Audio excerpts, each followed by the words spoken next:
Hey there, and welcome to Dark Creaky TV. If you're new, hit that subscribe button for spine-tingling Reddit creepypasta stories that are perfect for a night of chilling thrills. Don't forget to share your thoughts in the comments below. Thanks for watching, and let's get into tonight's stories.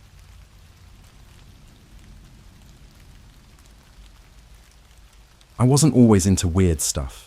I mean, sure, I'd stay up late watching horror movies or scrolling through Reddit's paranormal threads, but I never took it seriously. That was until last summer. What happened that night? It's something I still struggle to make sense of. It started with a dumb bet. My friend, Jason, had been obsessing over the idea of playing with a Ouija board for weeks. "It's just cardboard and ink," he'd say, laughing every time someone warned him. "It's only scary if you believe in it." Honestly, I didn't buy into that supernatural stuff either. I figured it was all in people's heads, you know? Like, they freaked themselves out, and the fear made it real. But there was something about playing with the Ouija board that felt different. And Jason's new plan to play it at the cemetery, well, that was crossing a line. "Come on, Ryan, what's the worst that could happen?" Jason asked me the day before. His grin so casual it felt like he wasn't asking me to walk straight into the set of a horror movie. "The worst? I don't know. Disturbing spirits. Pissing off something we can't understand," I shot back, half joking but also half serious. But Jason being Jason, he shrugged it off. And in typical fashion, he managed to convince our whole group to join. There were 5 of us: Jason, his girlfriend Liz, my buddy Mark, his cousin Jenna, and me. The perfect group of skeptics, or at least that's how we saw ourselves. The plan was simple. Head to the old churchyard after dark, play with the Ouija board, ask some spooky questions, and leave laughing about how dumb we all were for being scared. The cemetery was one of those places you've probably seen in 1,000 horror films. Crumbling headstones, overgrown weeds, and an old iron gate that squeaked every time the wind blew. It was the kind of place that felt creepy even during the day, so naturally, at night, it was next level unsettling. I remember looking at the moon that night. It was a thin crescent, barely lighting up the sky, and the air felt thick, almost heavy. Mark kept making jokes, trying to lighten the mood, but there was this weird tension in the air. Liz, who had been all excited earlier, was suddenly quiet, and Jason, for the first time, looked a little nervous. We found a spot by one of the older graves. The name on the headstone faded with time. Jenna placed the Ouija board on the grass, and we all sat in a circle. Jason was the first to put his fingers on the planchette, smirking like this was all some big joke. The rest of us followed, though I couldn't shake the feeling that maybe we were doing something we shouldn't be. "Okay, let's ask the spirits if they want to talk," Jason said, grinning like a kid about to pull off a prank. I rolled my eyes but played along. "Spirits of the cemetery, are you there?" His voice was playful, almost mocking. At first, nothing happened, and honestly, I was relieved. The planchette didn't move, and we all started laughing about how dumb the whole thing was. But then, just as we were about to call it quits, the planchette slid to yes. We all went silent. I could feel my heart beat a little faster, but I told myself it was Jason messing with us. That's what made sense, right? He must have been pushing it to freak us out, but Jason swore he wasn't. "I'm serious, man. I didn't do that," he said, his voice a lot less cocky than before. Mark suggested we keep going, maybe ask another question. So we did. "Who are we speaking to?" Liz asked, her voice barely above a whisper. The planchette moved again, this time more deliberately, sliding slowly across the board. It spelled out a name: David. Jenna's face went pale. "That's not funny, Jason," she said, her voice shaking. "I didn't do anything," he snapped, sounding more scared than I'd ever heard him. "David who?" Mark asked, leaning in closer. The planchette moved again. David Sloan. It was then that Jenna stood up abruptly, her face a mix of anger and fear. "Stop it! Stop it right now!" She started pacing, not even wanting to look at the board anymore. Jenna, what's wrong? I asked, genuinely confused. She took a deep breath and said, David Sloan was my great-uncle. He's buried here, right here. She pointed to the grave we had been sitting next to the whole time. I could feel the blood drain from my face. That was too specific, too real. The whole thing suddenly felt wrong. We all stood up, ready to bolt.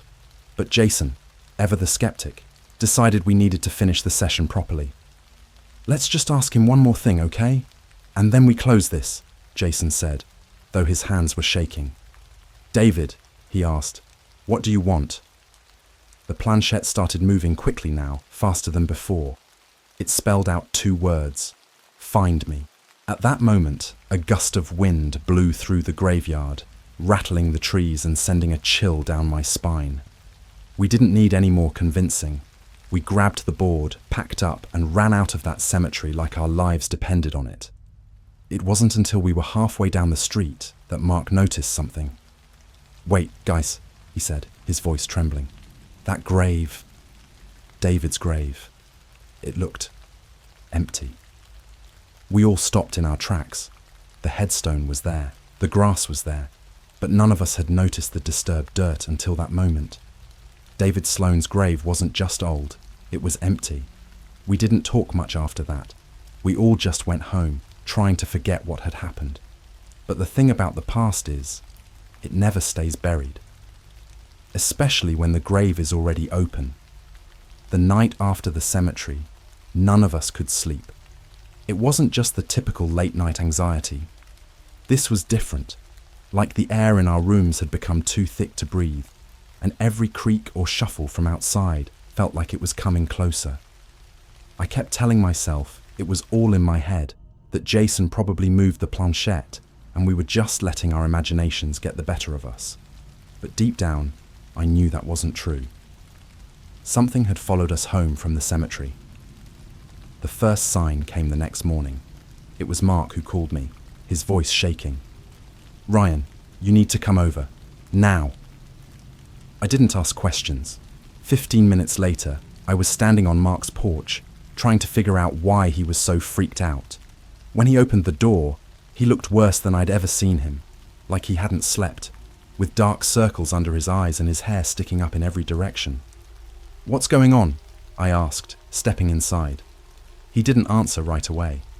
Instead, he led me to the living room, where he had laid out a stack of papers on the coffee table. They were old, yellowed with age, and filled with scribbles that looked like they were written in a hurry. But what caught my eye was the name at the top of the page, David Sloan. This is my mum's stuff, Mark explained, rubbing his temples. She's into genealogy, tracing our family roots. I didn't even know she had this until this morning. I found it on my bedroom floor when I woke up. I glanced through the papers, trying to make sense of them. Most of it was just basic information, birth dates, death certificates, family trees. But then, toward the bottom of one of the pages, I saw something that made my heart skip a beat. David Sloan, died under mysterious circumstances. Body never found. I looked at Mark, hoping he had some explanation, but he just stared at the floor. I didn't even know I had a relative named David Sloan. It's like he was erased from the family history. My mum never mentioned him. I swallowed hard. So, what does this mean? We disturbed something that was already gone. Before Mark could respond, his phone buzzed on the table. He glanced at it, his face going even paler. It's Jason, he said, picking it up and answering. I could only hear Jason's voice faintly, but he sounded frantic. Guys, we need to meet. Now it's happening to me too. We met at Liz's place, which was the closest to all of us. When we got there, Jason and Liz were sitting in her living room, staring blankly at the floor. Jenna hadn't shown up yet, but Jason didn't seem to care. He got straight to the point. Last night, I woke up around 3 a.m., Jason began, his voice low, almost whispering. At first, I thought it was a nightmare, but then I heard something. Footsteps, slow, dragging footsteps outside my window. He looked at us, his face pale. I live on the second floor. The room fell silent. Liz rubbed her arms like she was cold, even though it wasn't chilly inside. "I heard it too," she said softly. But it wasn't just footsteps. There was whispering, like someone was calling Jason's name. I tried to wake him up, but by the time he woke, the sounds were gone. "What did it say?" I asked, my voice barely a whisper. Jason hesitated. "I don't know." It was faint, like it was trying to stay just out of reach, but I swear I heard the word grave. We all exchanged uneasy glances. That night at the cemetery felt more real now than ever. But before anyone could say anything else, Jenna barged through the door, her face flushed and out of breath. "I saw him," she said, leaning against the doorframe. "I saw David." We stared at her in disbelief. "What do you mean you saw him?" Liz asked, her voice shaky. "I mean, I saw him standing in my backyard," Jenna said, her voice rising with panic. "I looked out the window this morning and there he was. He was wearing this old-fashioned suit, covered in dirt. He just stood there, staring up at me with these hollow eyes." Mark rubbed his temples, clearly overwhelmed. Okay, let's think about this.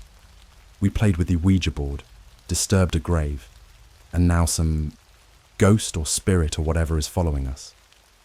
"No," Jenna said, shaking her head. "It's not just that. There's something worse." She took a shaky breath before continuing. "After I saw him, I ran outside to see if he was really there.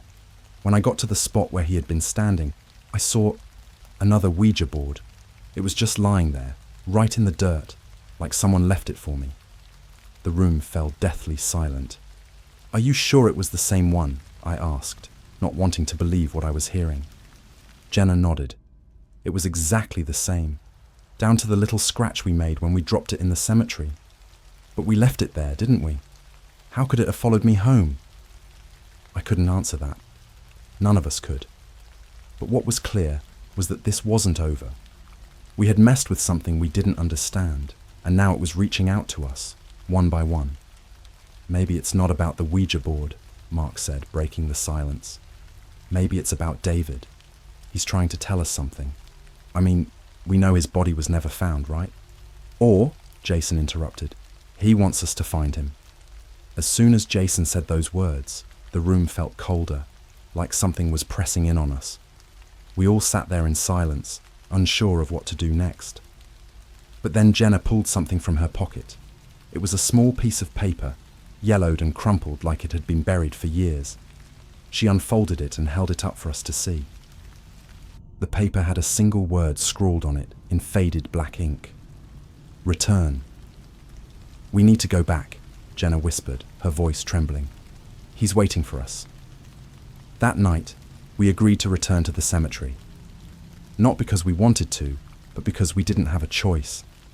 David Sloane's grave might have been empty, but something or someone was still there, and he wasn't done with us yet. I could feel the weight of the air pressing down on me as we drove back to the cemetery. None of us spoke.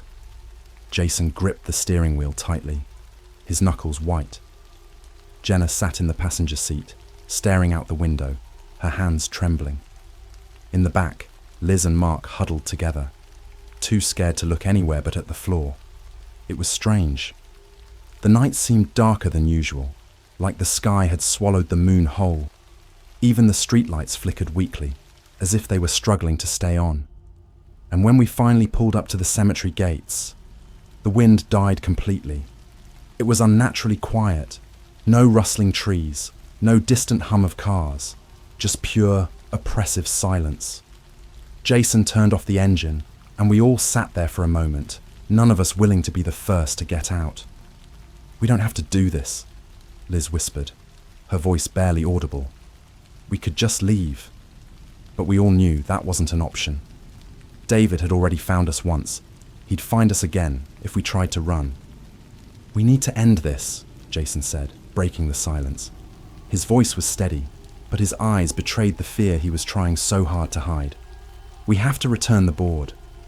Reluctantly, we got out of the car and headed toward the gate.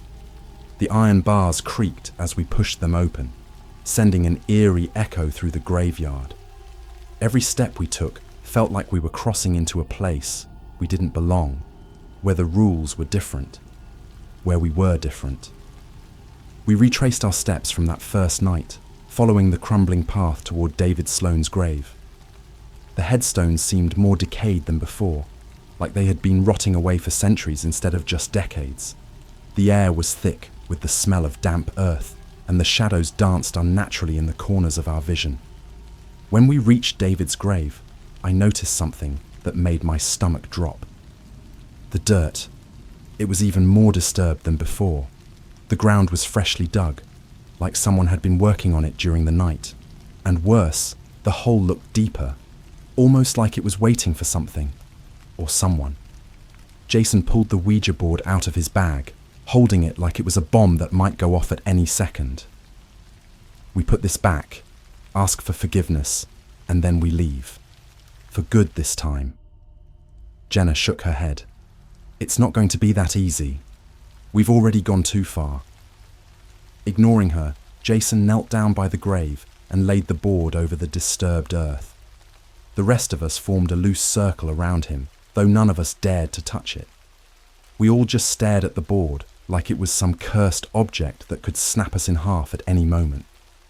"David," Jason began, his voice trembling. "We're returning what we took. We're sorry for disturbing you. Please, just leave us alone." The wind picked up then, swirling around us like a tornado, even though the trees stayed perfectly still. I could feel the cold seeping into my bones, and the hairs on the back of my neck stood on end. Something was watching us. Suddenly, the planchette shot across the board, moving on its own. We hadn't even touched it. It spelled out a single word. Why? None of us could move. My mind raced with 1,000 thoughts, but I couldn't find the words. Jason, however, was quicker than the rest of us. "Why?"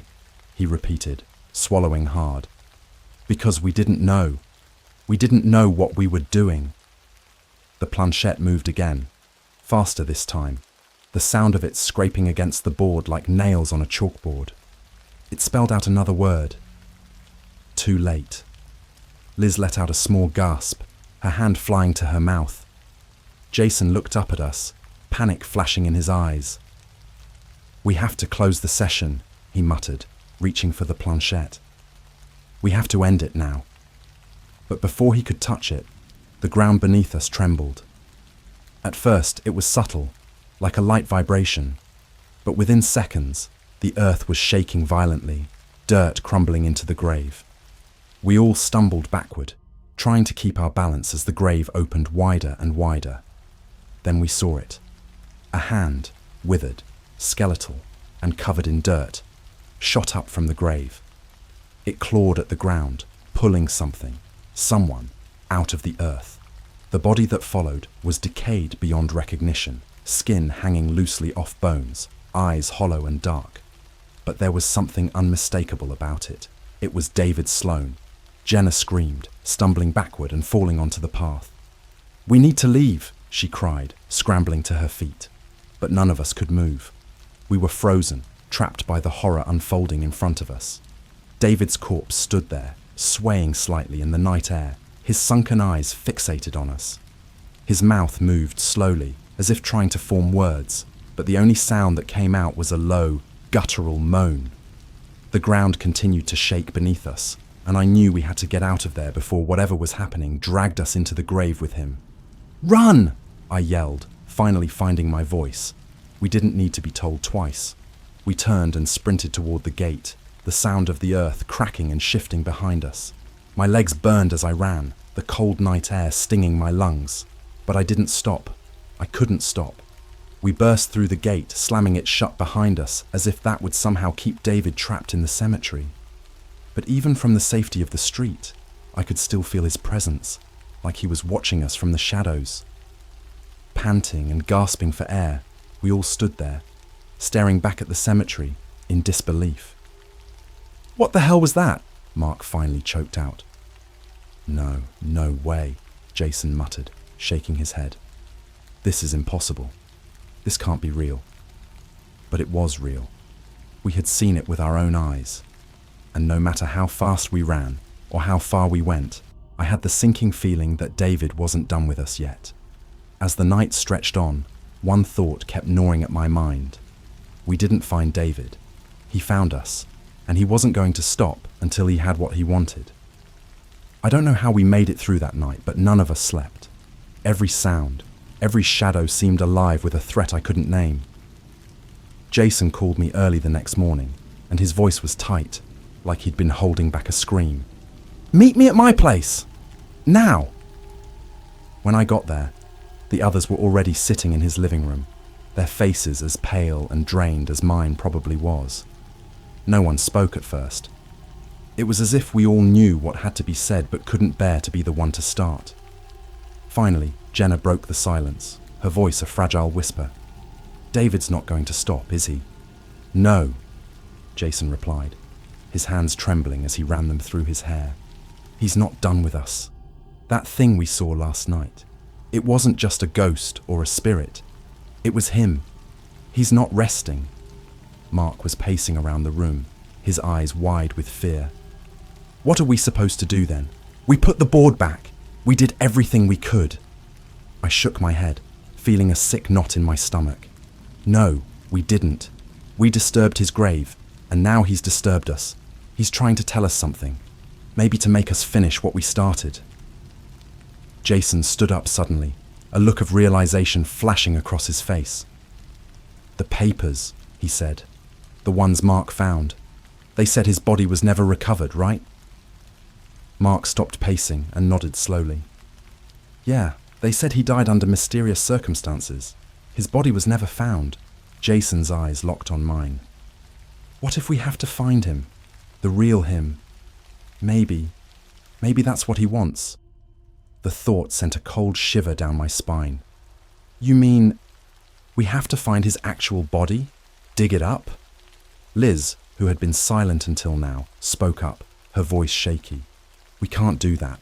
It's illegal. It's insane." But Jason wasn't listening. He was already pacing, his mind racing. "Number, we don't have a choice. If we don't do this, he'll never stop. He'll keep haunting us, keep coming after us. He's waiting for us to finish what we started." Jenna's hands were trembling as she spoke. "You're talking about desecrating a grave, Jason. That's not something you just do." Jason stopped and looked at all of us, his face hard and determined.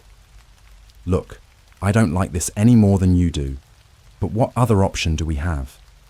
If we leave it alone, he'll keep coming. You all saw him last night. You know what we're dealing with." The room fell silent again. I could feel my heart pounding in my chest, my mind racing with every terrifying possibility. The idea of going back to that cemetery made my skin crawl, but Jason was right. David wasn't going to stop. "Fine," I said, breaking the silence. "But we do this quickly. We go, we find whatever it is he wants us to find, and then we get out." Jason nodded, though the fear in his eyes was still evident. "We'll go tonight, after dark." The cemetery felt even more oppressive than it had the night before. The air was thick, heavy with the scent of damp earth and decay. The sky was overcast, a blanket of clouds covering the moon, casting everything in a dim grey light. We didn't waste time this time around. No talking, no second thoughts. We marched straight to David Sloane's grave, each of us carrying flashlights, shovels, and the growing sense that this was a mistake. Jason was the first to start digging, his shovel hitting the dirt with a dull thud. The rest of us followed, each thrust into the ground, feeling like we were digging our own graves. No one spoke as we worked. The only sounds were the scraping of metal against dirt and the occasional gust of wind that rustled the leaves around us. But I could feel it, the presence, like a pair of eyes watching us from the shadows, waiting for us to uncover something we shouldn't. After what felt like hours, Jason's shovel hit something solid. We all stopped, our breath catching in our throats. He knelt down, brushing away the loose dirt with his hands, until we could all see it. A wooden coffin, half rotted from age. "No turning back now," Mark muttered, though his voice was shaky. Jason hesitated for a moment before prying open the lid of the coffin with the edge of his shovel. The wood groaned as it splintered, and the smell of decay hit us like a wave. I had to turn away, covering my mouth with my sleeve to keep from gagging. But when I looked back, I saw something that made my heart stop. The coffin was empty. All of us stared in stunned silence, the realization slowly sinking in. There was no body. David Sloan was gone. What the hell does this mean? Jenna whispered, her voice trembling. Jason shook his head, his face pale. I don't know, but this isn't right. None of this is right. And then, as if on cue, the ground beneath us began to tremble. At first, it was just a light vibration, but within seconds, it grew stronger, the earth shifting and cracking around us. Liz let out a terrified scream as the coffin began to shake violently, the dirt around it shifting like something was trying to crawl out from below. We need to get out of here, I shouted, backing away from the grave as fast as I could. But before we could move, a voice, low, guttural, and filled with rage, echoed through the cemetery, sending chills down my spine. Return what was taken. We all froze, our eyes wide with terror. The voice didn't sound human. It was something darker, something ancient. Jason, what the hell is happening? Mark cried, panic setting in. Jason shook his head, backing away from the grave. I don't know. But deep down, we all knew. We had disturbed something that should have stayed buried, and now it was demanding something from us, something we couldn't give. The ground continued to shake, the coffin rattling violently as the voice grew louder, angrier. Return what was taken. I didn't need to be told twice. I turned and ran, my heart pounding in my chest, my legs burning as I sprinted toward the cemetery gate. The others followed, their footsteps echoing behind me as we fled from the grave. But even as we ran, I could feel it, David's presence, closing in on us, like a shadow that refused to let go. And no matter how far we ran, or how fast we tried to escape, I knew one thing for certain. We hadn't just disturbed his grave. We had become a part of it. We didn't stop running until we were halfway down the road, gasping for breath, our legs shaking with exhaustion. But no matter how far we got from that cemetery, I could still feel it. Him, like a weight pressing down on my chest. Jason was the first to speak, his voice ragged and strained. We can't outrun this, he muttered, hands on his knees as he tried to catch his breath. He's not going to stop.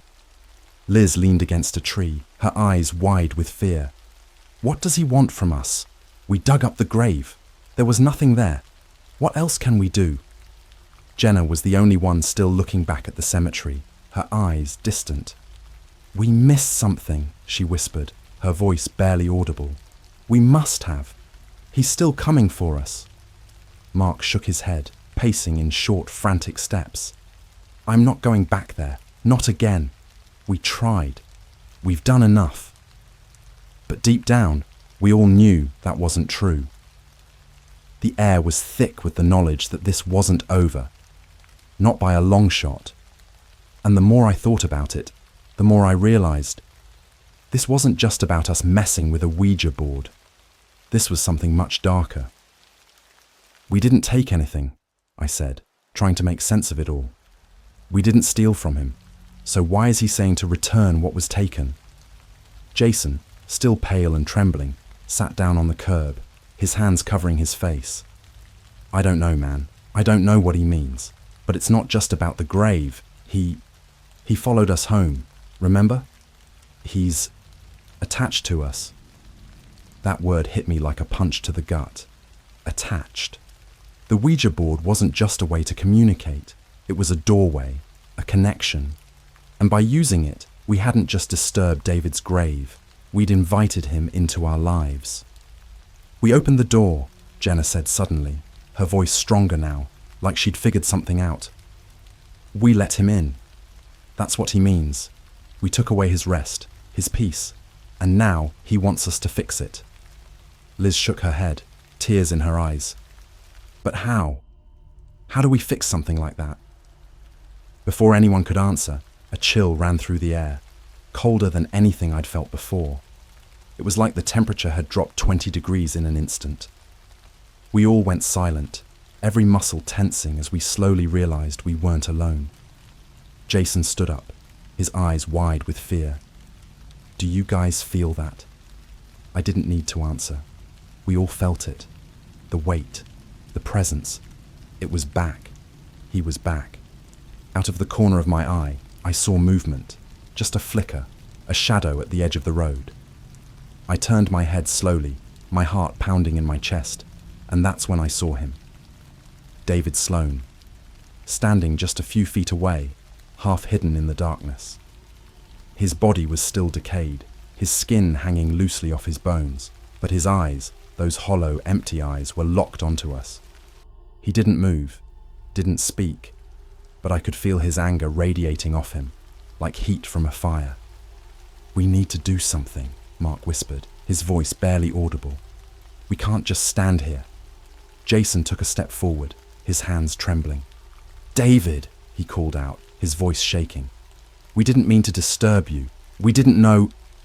The ground beneath us rumbled again, the same way it had back at the grave. But this time, it wasn't just the earth shaking.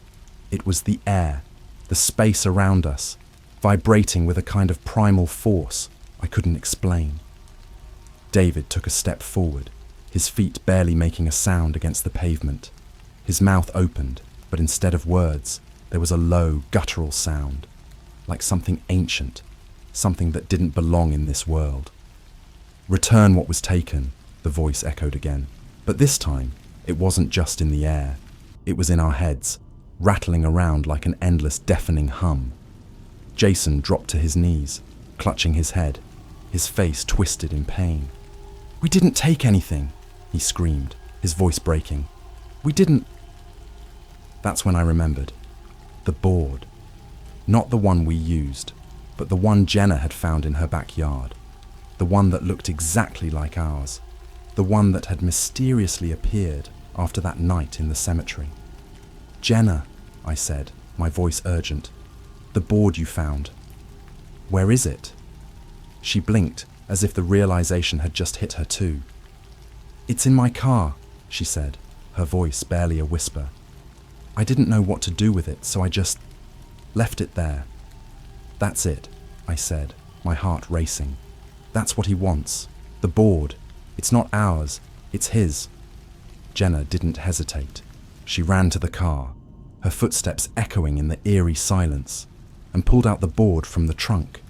When she brought it back, David's eyes seemed to follow her every move, like he knew exactly what she was holding. Give it back, Jason muttered through gritted teeth. Just give it back. Jenna took a deep breath and knelt down, laying the board gently on the ground in front of David. This is yours, she said, her voice trembling. We're returning it to you. Please, leave us alone. For a moment, everything went still. The rumbling stopped. The air grew quiet. David stared down at the board, his hollow eyes empty but somehow satisfied. And then, without warning, he vanished. No dramatic explosion, no fading into the mist. 1 second he was there, and the next he was gone, just like that. We stood there in stunned silence, none of us daring to move, as if we were waiting for him to come back. But he didn't.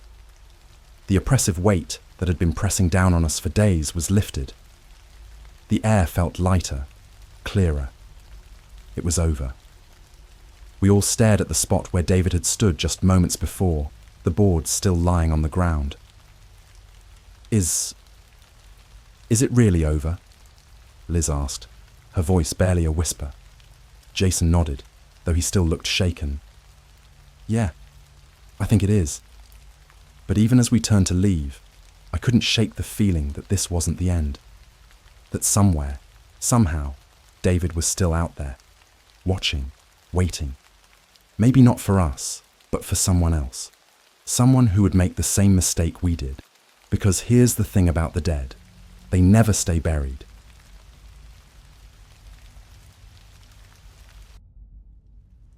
I never really believed in any of that supernatural stuff. Ghosts, spirits, Ouija boards, none of it ever seemed real to me. But that all changed last Friday. Now every time I close my eyes, all I see is that stupid, glowing light. It all started as a joke, a harmless little gathering at Emily's place. We'd just graduated, and everyone was looking for some way to kill time before we all went off to college. It was supposed to be a fun night. Movies, junk food, maybe a couple of dumb dares. But then Emily brought out the Ouija board. She'd picked it up at a yard sale a few weeks earlier. It looked old, the kind of thing you'd expect to find in an attic covered in dust. The letters were faded, and the planchette, this little heart-shaped piece of wood with a clear glass circle in the middle, was scratched and worn. "Let's try it," Emily said, laughing as she set it down in the middle of the living room floor. "I mean, what's the worst that could happen?" At first, none of us took it seriously. We were all sitting around the board, snickering like idiots. It was me, Emily, my best friend Jacob, and Sarah, this girl we'd been hanging out with a lot recently. Emily put her fingers on the planchette first, grinning like she was about to pull off some amazing prank. The rest of us hesitated for a moment, but eventually we all joined in, placing our fingers lightly on the edge of the wood. Emily started the way people always do in the movies. "Is there anyone here with us?" Nothing happened at first. The planchette didn't move. The air didn't feel heavy or weird. Honestly, it was kind of boring. Jacob started making jokes about how we were going to summon some demon, and Sarah rolled her eyes, muttering that it was all just a bunch of crap. But then, it moved. At first, I thought Emily was pushing it. It barely slid across the board, drifting toward the yes at the top. I shot her a look, but she swore it wasn't her. We all kind of laughed it off, though. The whole thing felt like a big joke. "All right then," Jacob said, smirking. "What's your name?" The planchette didn't move immediately, and for a moment I thought the game was over. But then it began to slide again, slowly, deliberately. It spelled out Light. "Light?" Sarah asked, frowning. "That's not a name." "Maybe it's trying to be cryptic," I joked. But even as I said it, I felt a weird chill creep up my spine. There was something unsettling about the way it moved, how smoothly it slid across the board. Emily was the next to speak. "What do you want?" For a second, I thought the planchette wasn't going to move again. Maybe we'd imagined it the first 2 times, but then, just as we were about to give up, it moved once more. FOLLOWTHELIGHT.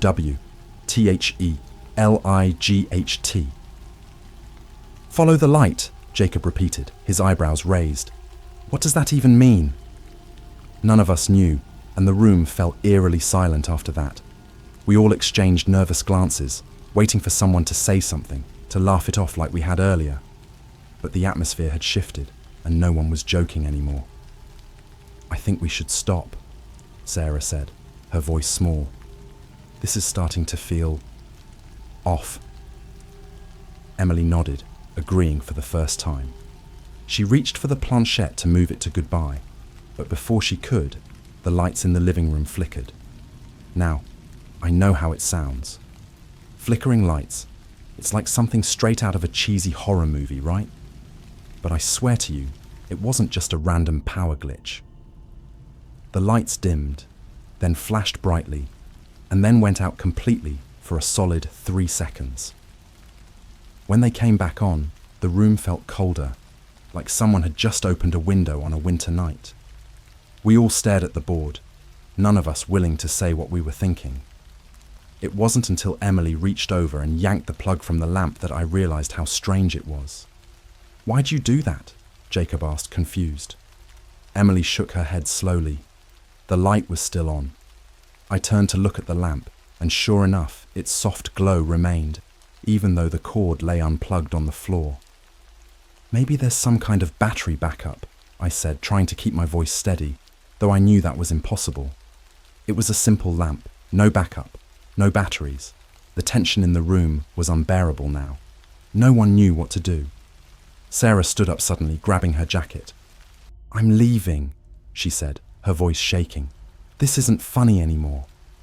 None of us stopped her. Honestly, I wanted to leave too, but something about that light kept me rooted in place. It was like it was daring us to figure out what was going on, to keep following whatever weird path we'd started down. I'm sure it's just some electrical glitch, Jacob said, though he didn't sound convinced. Maybe if we plug it back in, but as he reached for the cord, the light flickered again. Not the whole room this time, just the lamp itself. It blinked on and off rapidly, the soft glow pulsating like it was alive, like it was trying to communicate with us. Maybe we should do what it says, Emily whispered, her voice barely audible. Follow the light. I laughed, though it was more out of nervousness than anything else. What? You want to follow a lamp around the house now? But Emily wasn't joking. She stared at the lamp, her eyes wide, like she was hypnotized by the glow. I think we have to. It's what the board said. No, I said firmly, standing up. This is crazy. It's just a stupid game, Emily. You need to stop. But the light didn't stop. It stayed on, flickering softly, casting weird shadows on the walls. And the more I looked at it, the more I felt like something was wrong. Jacob grabbed his jacket too, muttering something about how we'd gone too far. He was right. We had gone too far, but it was too late to turn back now. The light wasn't just a glitch. It wasn't just an electrical malfunction. It was something else, something that wanted us to follow it. And the worst part, I think it wanted to lead us somewhere we weren't supposed to go. After Sarah left, the three of us stayed in the living room, staring at that lamp like it held some kind of dark secret. It didn't make sense. None of it did. The lamp was still unplugged, but the light kept flickering, dimming, and pulsing as if it were alive. We need to get rid of it, Jacob muttered, pacing in circles. Throw it outside, break it, something. Emily didn't respond. She just kept watching the light, her eyes wide, like she couldn't pull herself away. It wasn't the same Emily who had been laughing and joking just minutes before. Something had changed. Emily, I said softly, shaking her arm. Snap out of it. She blinked, finally tearing her gaze away from the light. I don't think we can just throw it away, she said, her voice shaky. The board told us to follow the light. Maybe it's showing us something. Jacob laughed, but there was no humor in it. You're seriously suggesting we follow a lamp that won't turn off? This is ridiculous. And I agreed. It was ridiculous. But deep down, a part of me couldn't shake the feeling that something bigger was happening. We weren't just dealing with a faulty lamp. Whatever we'd done with that Ouija board had opened some kind of door, and now we were standing on the other side, unsure of how to get back. I'll throw it out, I said finally, grabbing the lamp by the base. The light flickered violently as soon as my hand touched it, but I didn't care. I marched to the front door and threw it onto the porch, the sound of glass shattering as it hit the concrete. For a moment I felt a wave of relief. It was gone. We could move on, pretend this never happened. But when I turned to head back inside, the front porch light flickered too. I froze, staring at the bulb above me. That same soft, eerie glow pulsed from it, just like the lamp. I looked down the street, and my stomach twisted into knots. The streetlights were flickering, one after the other, like a wave moving toward us. Guys! I called out, backing away from the door. It's not just the lamp. Jacob and Emily rushed outside, their eyes widening as they saw the lights flickering down the street. The entire block was bathed in that same unnatural glow, and it wasn't just the streetlights, porch lights, car headlights. Even the tiny light in Jacob's phone began to pulse, the rhythm of it matching the flickering in the house. This isn't possible, Jacob whispered, holding up his phone as the screen flickered on and off. How is this happening? I didn't have an answer. All I knew was that the light, whatever it was, had followed us home. It wasn't just confined to the lamp. It was spreading, creeping into everything. We need to leave, Emily said suddenly, her voice shaky. We can't stay here. What if it's trying to trap us? Trap us where? Jacob snapped, his nerves clearly fraying. It's light, Emily. It's not like it's going to chase us down the street.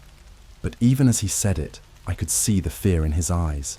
None of this made sense, and the more we tried to rationalize it, the worse it got. We should go to Sarah's, I suggested, grabbing my jacket. She left before this all started. Maybe it hasn't followed her. Jacob and Emily nodded, and within minutes we were in the car, driving through the quiet, dark streets.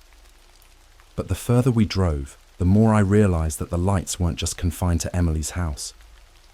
Every street lamp we passed flickered in that same unsettling rhythm, the glow intensifying the closer we got to Sarah's place. When we pulled into her driveway, the house looked dark.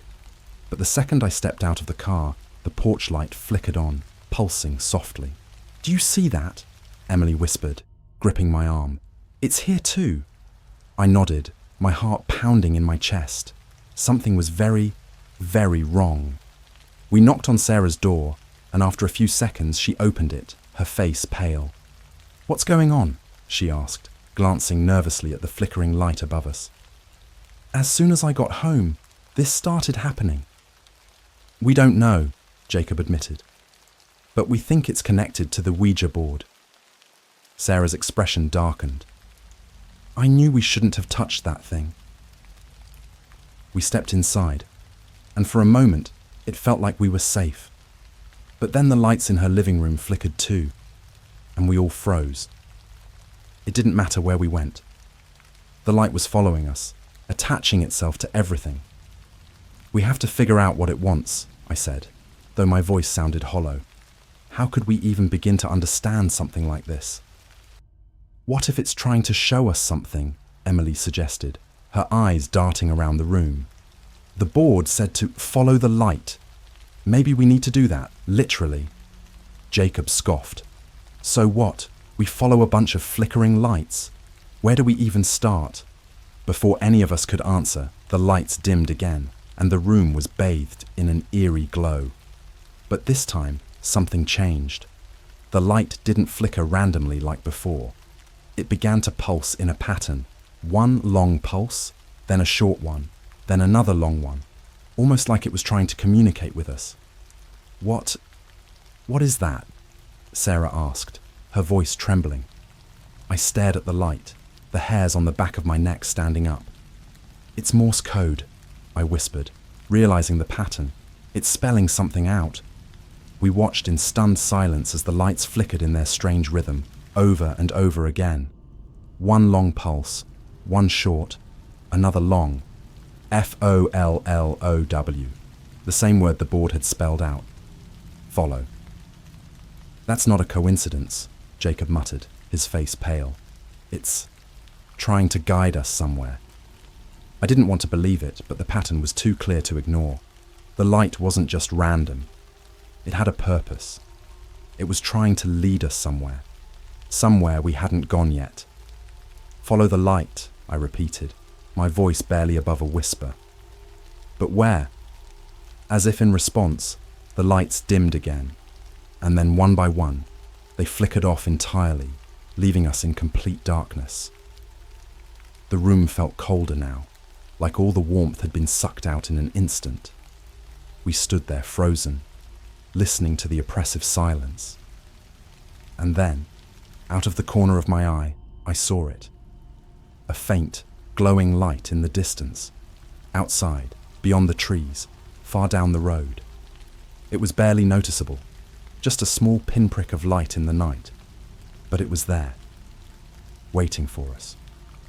"I think it wants us to follow that," Emily whispered, pointing toward the distant glow. None of us moved. The idea of chasing after some mysterious light in the middle of the night seemed insane. But after everything we'd seen, I wasn't sure what else we could do. "We're going," I said finally, grabbing my jacket. "We need to see where it leads." Jacob and Sarah hesitated, but Emily didn't. She was already moving toward the door, her eyes locked on the distant light. I didn't want to go, but something about that glow pulled at me, like an invisible force drawing us toward it.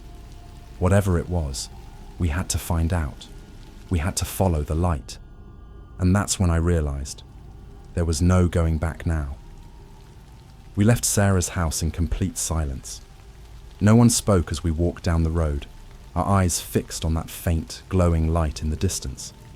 It pulsed steadily, almost like it was waiting for us to catch up. The night was unnervingly quiet, with only the sound of our footsteps crunching against the gravel beneath us.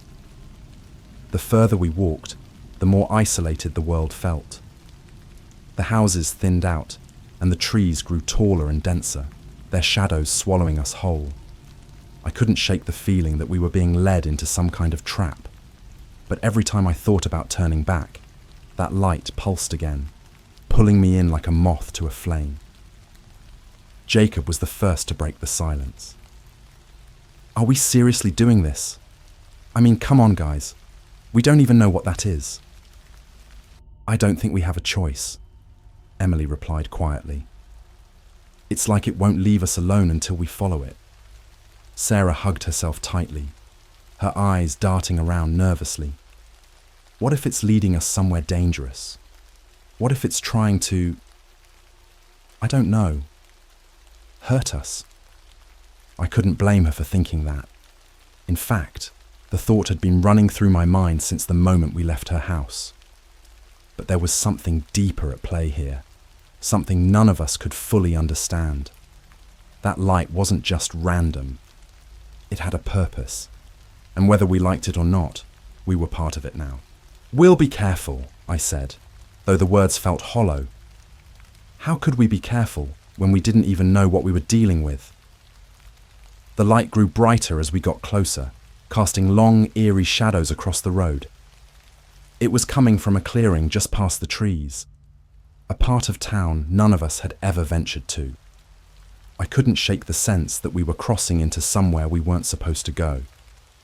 When we finally reached the clearing, the source of the light became clear. It was coming from an old, abandoned house.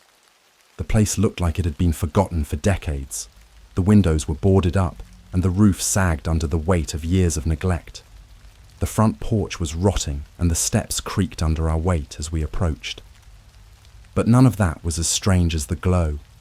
It was coming from inside the house, spilling out through the cracks in the wood, flickering like a dying bulb.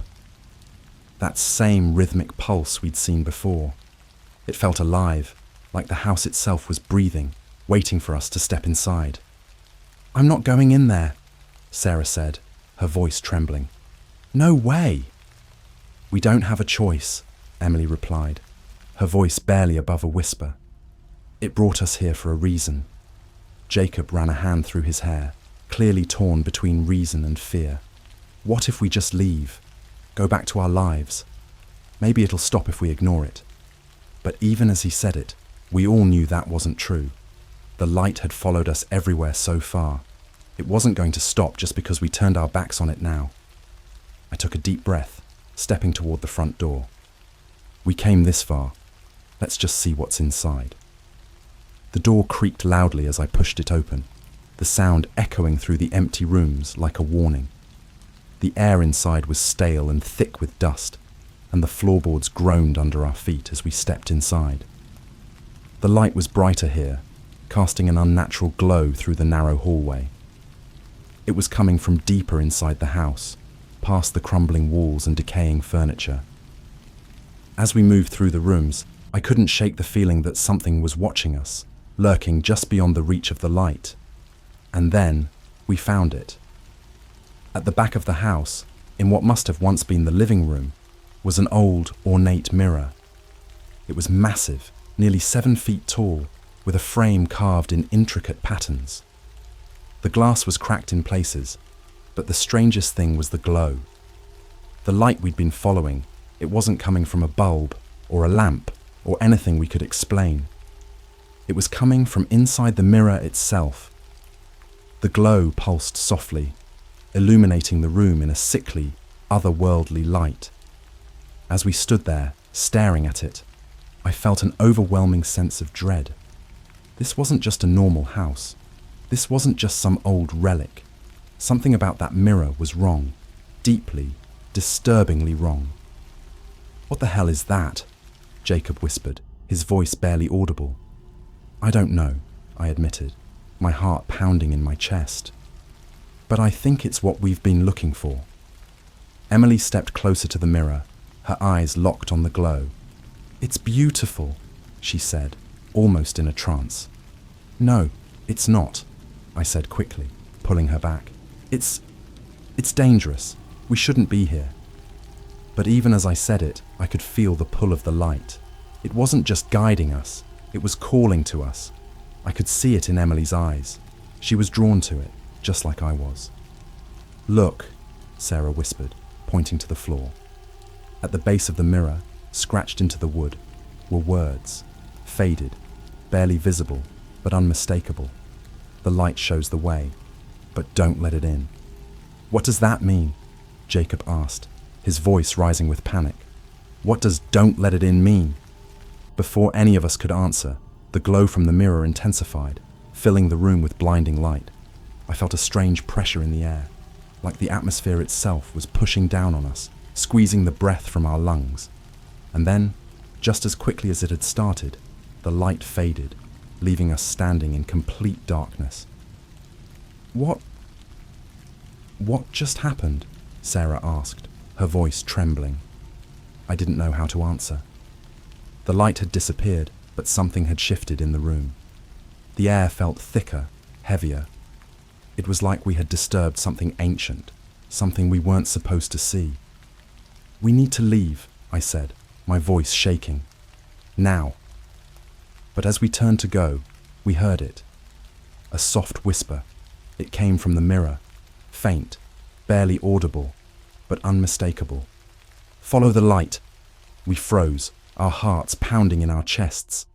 The whisper grew louder, repeating the same phrase over and over again, like a chant. "Follow the light, follow the light." And then, out of the corner of my eye, I saw something move. A faint glowing figure, just barely visible in the cracked glass of the mirror. It was distorted, like a shadow, but it was there, watching us. "Go," I said, pushing the others toward the door. "We need to get out of here now." We didn't waste any more time. We ran, out of the house, through the clearing, back toward the road. But even as we fled, I could still hear that whisper in my head, echoing over and over again. "Follow the light." We made it back to Sarah's house, breathless and terrified. But the moment we stepped inside, something strange happened. The lights were already on. Every single bulb in the house was glowing, bright and steady, even the ones that had been broken. And that's when I realized we hadn't just followed the light. The light had followed us. I don't remember how long we stood there, staring at the glowing bulbs in Sarah's house. Every light was on, burning unnaturally bright, even the ones we knew had been off or broken when we left.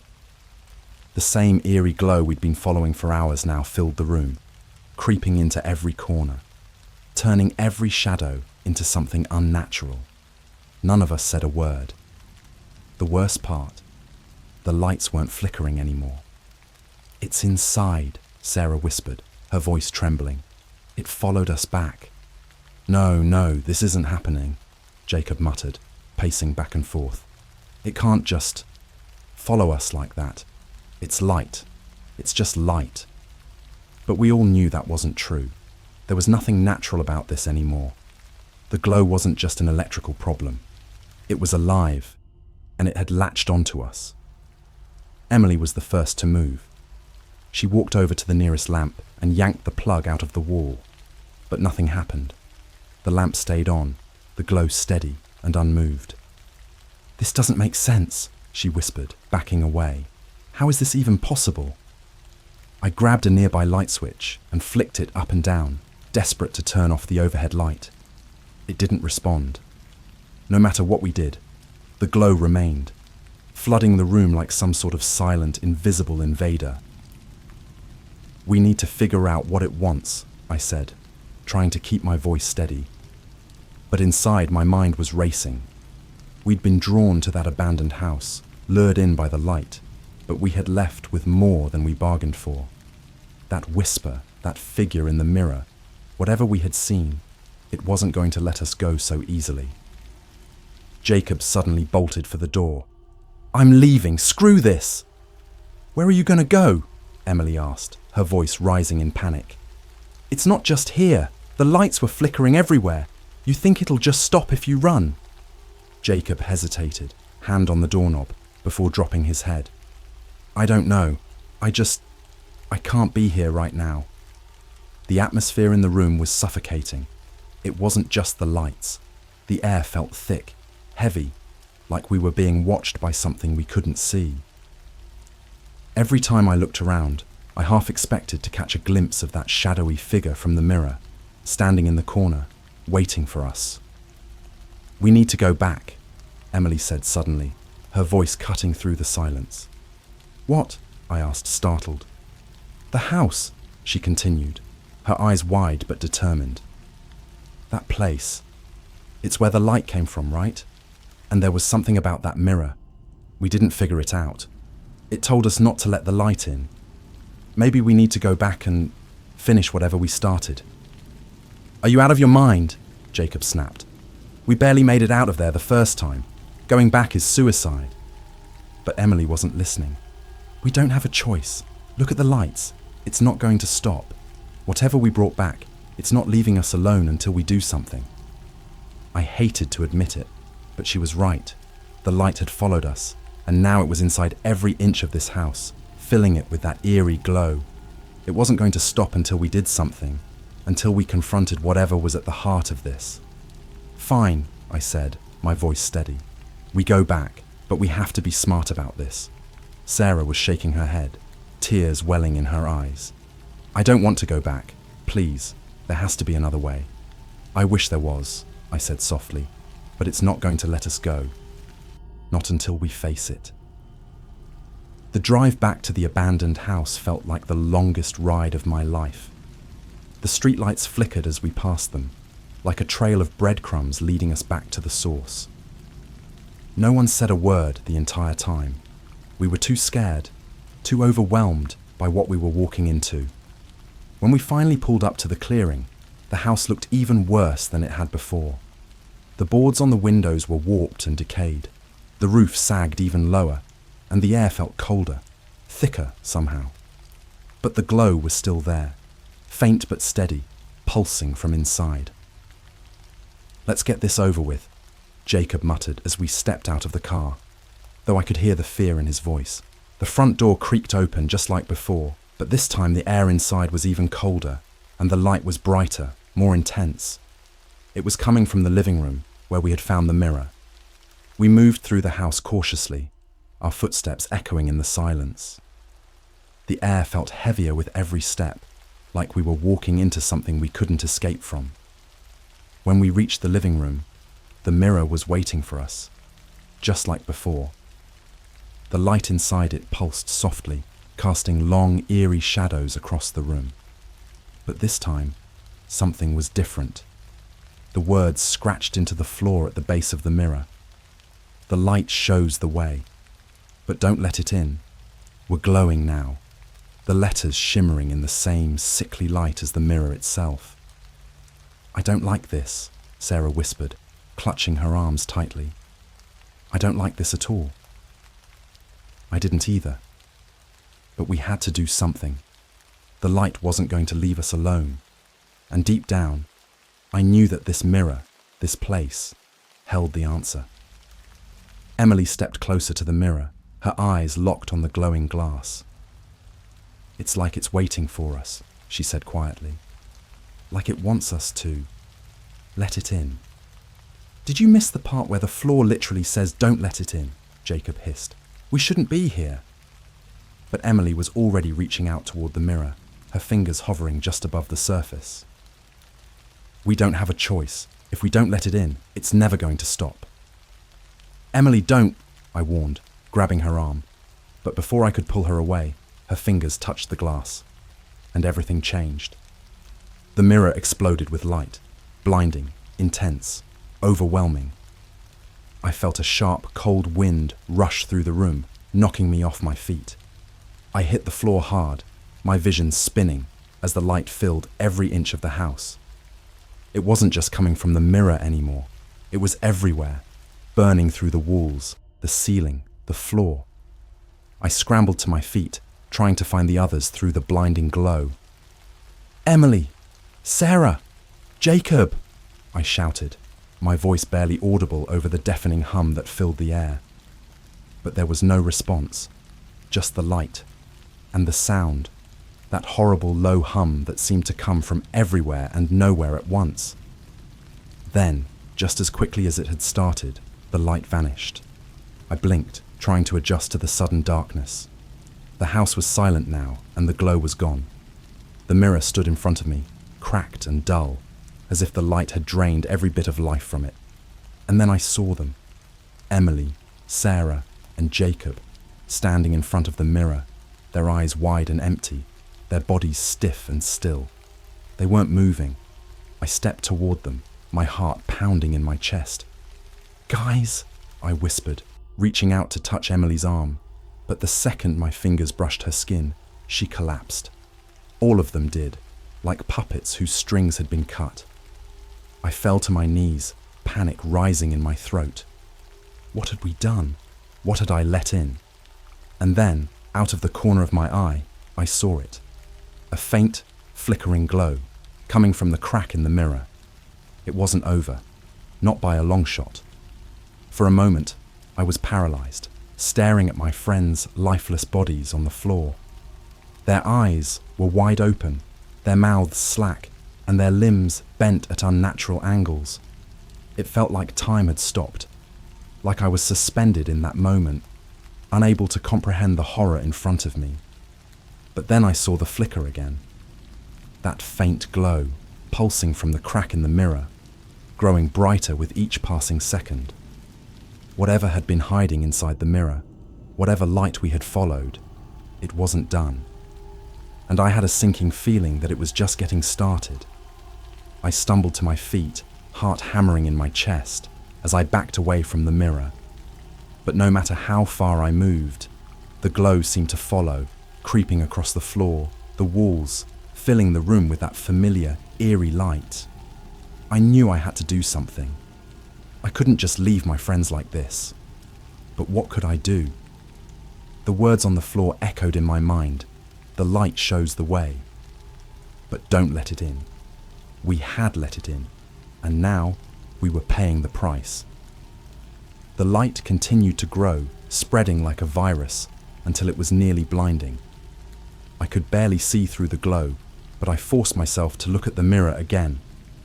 The crack in the glass had widened, and through it, I could see something moving, something alive. It wasn't just light. There was something on the other side of the mirror. Something waiting, a shadow.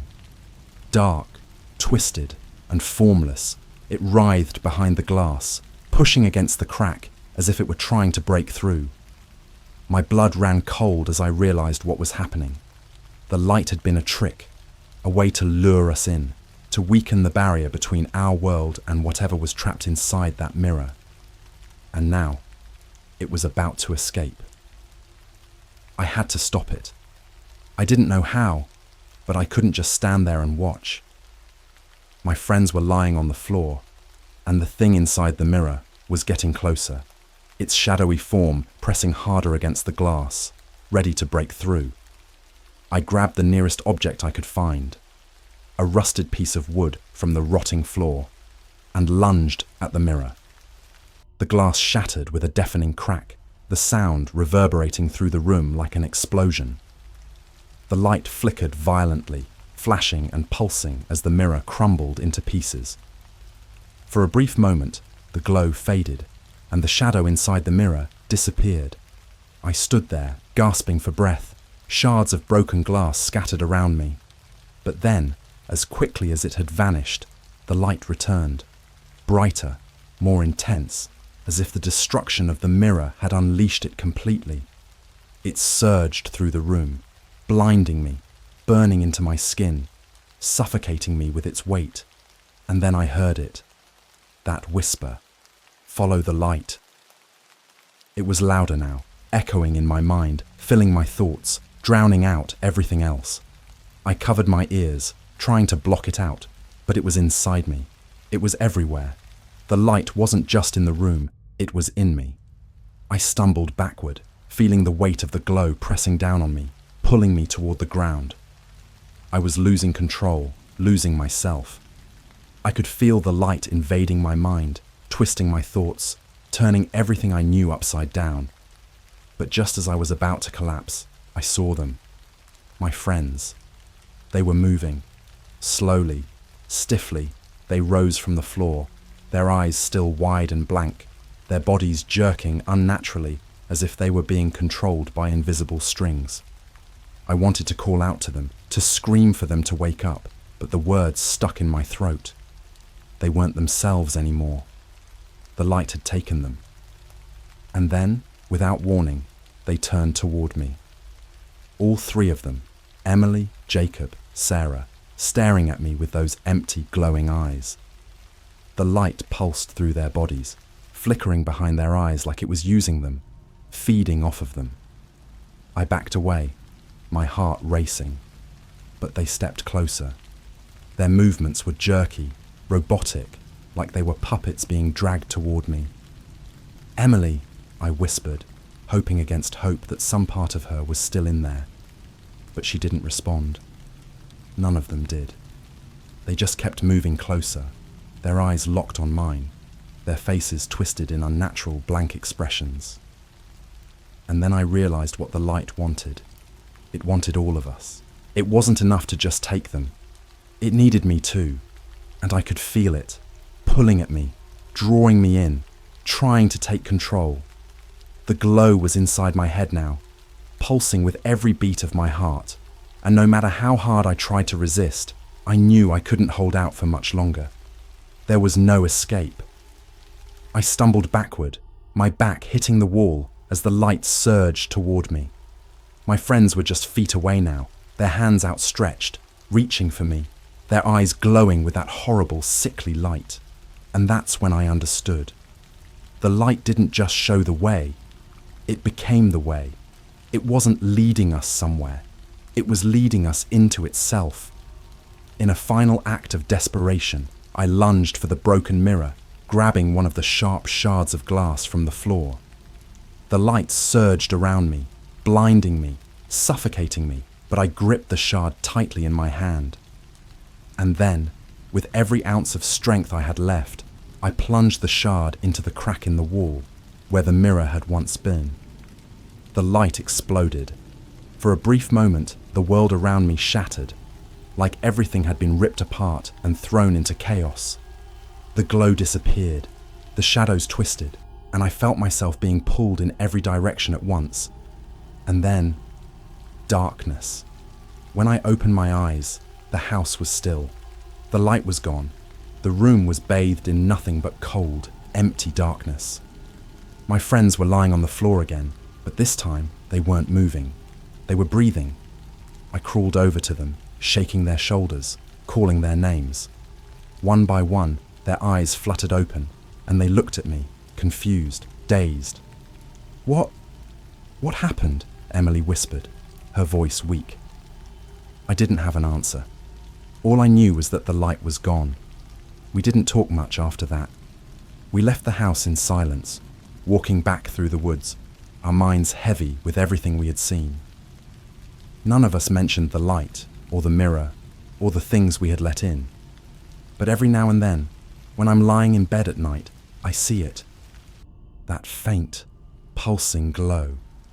And I wonder, did we really stop it? Or is it still out there, waiting for the next person to follow the light?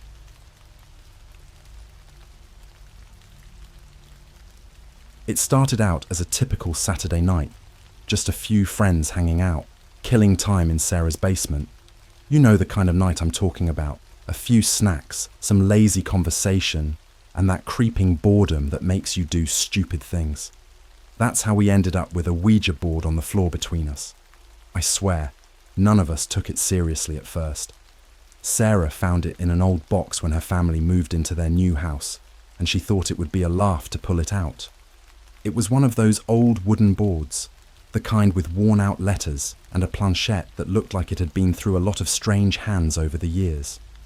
"Let's ask it something stupid," I said, half joking, trying to shake off that little knot of unease in my stomach. You know, the one you get when you know you're about to mess with something you shouldn't. Yeah, like, what's my future? Laughed Jacob, always the one trying to downplay the creepy stuff. He was sprawled out on Sarah's couch, looking more interested in his phone than in the board. But Sarah was different. She had this weird glint in her eye, like she was waiting for something to happen. "Come on," she said, lowering her voice like we were sharing some forbidden secret. "Let's ask it something real. I dare you." That's when things took a turn. I should have said no. We all should have just put the board away and watched a movie like normal people. But you know how it is when you're hanging out with friends. You want to impress them, even when your gut is screaming that it's a bad idea. So, I leaned forward, placing my fingers lightly on the planchette. Jacob and Sarah joined in, though Jacob still looked like he thought it was all a joke. Sarah was the first to speak, her voice a little too eager for comfort. "Is there a spirit here with us?" We waited. Nothing. We exchanged glances, smirking, waiting for someone to crack a joke. Jacob opened his mouth to say something, but before he could get the words out, the planchette moved. Not much, just a slight shift to the left, like it was testing the waters. "Very funny," Jacob muttered, shooting Sarah a look. "You pushed it." Sarah raised her hands in mock surrender. "Swear to God I didn't." I didn't believe her, not at first anyway. But as we sat there, the room felt different. It wasn't cold exactly, but it was heavy. The kind of weight you can't quite explain, like something was in the air that didn't belong. I wanted to pull my hands away, but Sarah was already asking another question. "Who are you?" The planchette moved again, this time quicker. It spelled out SPIRIT. Jacob laughed nervously. "Well, that's vague." But Sarah wasn't done. She leaned in closer to the board, her eyes locked on the planchette. "What do you look like?" I remember the second she asked that. I felt this sharp chill run down my spine. My fingers twitched, almost like they wanted to let go, but I stayed still, frozen by the weird energy that filled the room. The planchette didn't move at first. It just sat there, like whatever we'd invited wasn't sure how to answer. And then, after what felt like an eternity, it began to slide again. THEMIRROR. Jacob scoffed, shaking his head. "Okay, this is getting dumb." But Sarah looked spooked. "There's a mirror in the bathroom," she whispered. I glanced at her, trying to laugh it off, but there was this creeping unease in the back of my mind. It was too specific. The planchette had moved so smoothly, like it knew exactly what it was trying to say. "That's enough," I said, my voice shaky. "Let's stop." But Sarah wasn't listening. She was already standing up, heading toward the bathroom door at the far end of the basement. "What if it's real? What if there's something in the mirror?" "Sarah, don't," I started, but she was already gone. Jacob sighed and stood up. "Guess we better go make sure she doesn't freak herself out." We followed her to the bathroom, the small room lit only by a dim, buzzing light bulb.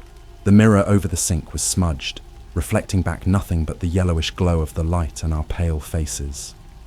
For a second, I let out a breath of relief. There was nothing. No spirit. No figure lurking behind us. "See?"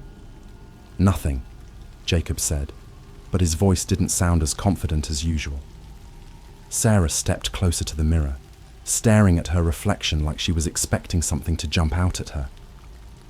"Maybe we didn't ask the right question," she muttered, her breath fogging up the glass. I couldn't explain why, but I felt this overwhelming urge to leave. It was like the room had shrunk, closing in on me. The air was too still, too quiet, and something about the way Sarah was staring into that mirror made my skin crawl. "We should go," I said again, trying to sound calm. "It's just a stupid board game." But as soon as I turned to leave, Sarah gasped. "Did you see that?" she whispered, her eyes wide, locked on the mirror. I froze, my heart pounding in my chest. "See what?" Sarah didn't answer. She just kept staring, her face pale, her breath coming in shallow bursts. I didn't want to look. Every instinct in my body told me not to, but of course I did. And that's when I saw it. At first, I thought it was just a trick of the light, a faint shadow, barely visible in the corner of the mirror. But as I watched, the shape began to move. Slowly, it crept along the edge of the reflection, dark and twisted, like something crawling out of the shadows. I blinked, hoping it would disappear, but it didn't. It was there. Something was there, watching us from inside the mirror. Jacob grabbed Sarah's arm, pulling her away from the sink. "That's enough, Sarah. Let's go." But she didn't move. She was transfixed, her eyes locked on that dark shape. And then, just for a second, it looked like the figure smiled. I couldn't breathe. My heart was racing, and all I could think about was how stupid we'd been. We'd asked for something, and it had answered. "Get out of here!" I shouted, grabbing Sarah and pulling her toward the door. We practically ran out of the bathroom, slamming the door behind us, and the moment we were back in the basement, it felt like we could breathe again. The heavy air was gone, and the basement felt almost normal. Almost. None of us said anything for a long time. We just sat there, staring at the Ouija board, the planchette still resting in the center. Whatever we'd done, it wasn't over. I glanced over at Sarah. She was pale, her hands shaking. Jacob sat next to her, his eyes darting between the board and the bathroom door. I thought about what the spirit had said. The mirror. And I realized we hadn't asked it to leave. We sat there for a long time after what happened in the bathroom, none of us wanting to be the first to speak. The room felt off, like the walls were closing in, like something was watching. Sarah hadn't said a word since we pulled her away from the mirror, and Jacob was pacing, rubbing the back of his neck like he was trying to shake off the feeling that had settled over all of us. I tried to play it cool, but the truth is, I couldn't stop thinking about what I'd seen in that mirror, the way that shadow moved, the way it seemed to crawl along the edge of the glass. It didn't feel like a hallucination, or some random trick of the light. It felt deliberate, like it was trying to get our attention. Finally, Jacob stopped pacing and broke the silence. That was just, I don't know, an illusion, right? Mirrors can do weird stuff sometimes. He said it like he wanted to believe it, like he needed one of us to agree, but no one did. Sarah was still staring at the bathroom door, her hands trembling. "It wasn't an illusion," she said quietly. "I saw it. I felt it." That chill I'd felt earlier returned, creeping down my spine. I wanted to tell her she was overreacting, that it was just her imagination, but the words wouldn't come, because I had seen it too. "Maybe we should just, I don't know, go home," I suggested, trying to sound casual, like leaving was an option. This was stupid. We didn't even close the board. We broke the rules. Jacob rolled his eyes, but he was fidgeting, his usual bravado slipping. "The rules? Come on, man. It's just a game. We're fine. We just spooked ourselves out, that's all." But deep down, we all knew it wasn't that simple. The atmosphere in Sarah's house had changed. Every shadow felt too thick, every corner too dark. The basement light flickered slightly, and it was enough to make all of us jump. "I don't think it's done with us," Sarah whispered, finally looking away from the bathroom door. I didn't want to ask, but I had to know. "What do you mean?" She turned to me, her eyes wide and hollow. "The spirit. It's in the mirror. I think it's trying to get out." Jacob let out a nervous laugh. "Okay, that's enough. Let's just pack it up and pretend this never happened. I'll burn the Ouija board or something." But Sarah wasn't listening. She stood up suddenly and walked over to the small mirror hanging on the basement wall. It was one of those old rectangular mirrors, barely big enough to reflect more than your face. The second she stood in front of it, the room seemed to get colder. "What are you doing?" I asked, moving toward her. "I just want to check," she said, her voice tight with fear. What if it's in all the mirrors? I didn't like the way she said that. My mind started racing, thinking of every mirror I'd passed on my way here, every reflection I'd glanced at without a second thought. What if this thing wasn't just trapped in the bathroom mirror? What if it could appear in any reflection? I moved beside Sarah and stared at the small mirror on the wall. My own reflection stared back at me, but it didn't feel right. It felt like I was looking at someone else, like the mirror was a window into something I shouldn't be seeing. And then, just for a second, I saw it again. The shadow. It was faint, barely there, but it moved behind my reflection, creeping along the edges like it was waiting for its moment. "Did you see that?" I whispered, my heart pounding in my chest. Sarah nodded, her breath catching in her throat. "It's here too." Before I could react, the reflection in the mirror flickered. Just a quick flash, but in that instant, I saw something that made my blood run cold. My reflection. It smiled. I wasn't smiling, but my reflection was. I staggered backward, pulling Sarah with me. No, this isn't happening." Jacob came over, looking confused. "What are you—" And then he saw it too. The reflection in the mirror. It wasn't us. The figures staring back at us were wrong. Their faces were twisted like they were mimicking us, but with slight, grotesque differences. My reflection had that same eerie smile, while Sarah's eyes were wide and glassy, almost like she was frozen in fear. Jacob's reflection was worse. It looked angry, its eyes dark, its expression twisted with rage. He stumbled back, knocking over a chair. "What the hell is that?" "I told you," Sarah whispered, her voice barely audible. "It's in the mirrors. It's following us." I didn't know what to do. My brain was screaming to run, to get out of the house, but something kept me rooted to the spot. That twisted version of me in the mirror. It was still smiling, still watching, like it was daring me to do something, to take the next step. "We need to break them," Jacob said, his voice shaking. "We need to smash all the mirrors." But something inside me knew that wouldn't help. The mirrors weren't the source. They were just a window. The spirit, or whatever we'd invited in, wasn't tied to the glass. It was tied to us. "We can't just break them," I said, trying to stay calm. "It's not the mirrors. It's following us because we invited it. We didn't close the session." Sarah shook her head, her eyes wide with panic. "It's too late. It's already here." Jacob grabbed a baseball bat from the corner of the basement, his eyes wild with fear. "I don't care. I'm smashing every mirror in this house." He swung the bat hard, shattering the small mirror on the wall into 1,000 tiny shards. The sound echoed through the room, and for a second, everything went still. But then the lights flickered, and I felt it. The cold, heavy presence, stronger now, like breaking the mirror had only made it angry. "Jacob, stop!" I shouted, but he was already halfway to the stairs, heading for the mirrors in the hallway. I turned to Sarah, my mind racing. "We need to end this. We need to close the board."